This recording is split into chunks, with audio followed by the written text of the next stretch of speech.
నేను ఈవినింగ్ చిన్న షాపింగ్ ఉంటే చేసేసి వస్తూ ఉంటే లక్ష్మీ ఊరగాయలు కనిపించిందండి.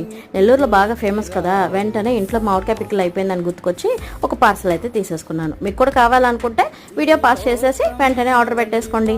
అండ్ ఇంటికి రాగానే ఇలా చక్కచక్క సన్నగా ఆనియన్స్ తరిగేసి 2 డబుల్ ఆమ్లెట్లు వేసుకొని ఒక ఆమ్లెట్ అయితే వేసేసుకున్నానండి. నైట్ చూపించడం కుదరక పొద్దున్నే పిల్లలు కూడా అమ్మ నాకు ఇవాళ మ్యాంగో పిక్కలతోటే అన్నం కావాలి అని అంటే సమ్మర్ అయినా పర్లేదని చెప్పి వాళ్ళ కోసం మ్యాంగో పిక్కులతోటి కొద్దిగా అన్నం తినిపించడానికి ట్రై చేస్తున్నానండి. ఇలాగా మనం తెచ్చుకున్న ప్యాకెట్ని ఇలా కొత్త బాటిల్లోకి షిఫ్ట్ చేసేసాను అనమాట. అక్కడ ఆమ్లెట్ రెడీ అయిపోయింది. అండ్ వేడివేడిగా అన్నాన్ని కంచంలో వేసి 2 స్పూన్ల నెయ్యి తగిలించి అందులో మామిడికాయ ఊరగాయ వేసి రెడీ అయిన ఆమ్లెట్ని పెట్టుకొని కలుపుకొని తింటే ఉంటుంది. అబ్బా, ఇప్పుడు చెప్తుంటే కూడా నాకు నోరు ఊరిపోతుందండి. అండ్ మీరు కూడా ఆలస్యం చేయకుండా తప్పకుండా ట్రై చేయండి. సమ్మర్ అయితే ఏముంది, ఏదో చల్లగా తాగేద్దాంలేండి. అండ్ వీడియో వస్తే లైక్ చేయండి, నా ఛానల్ని సబ్స్క్రైబ్ చేసుకోండి.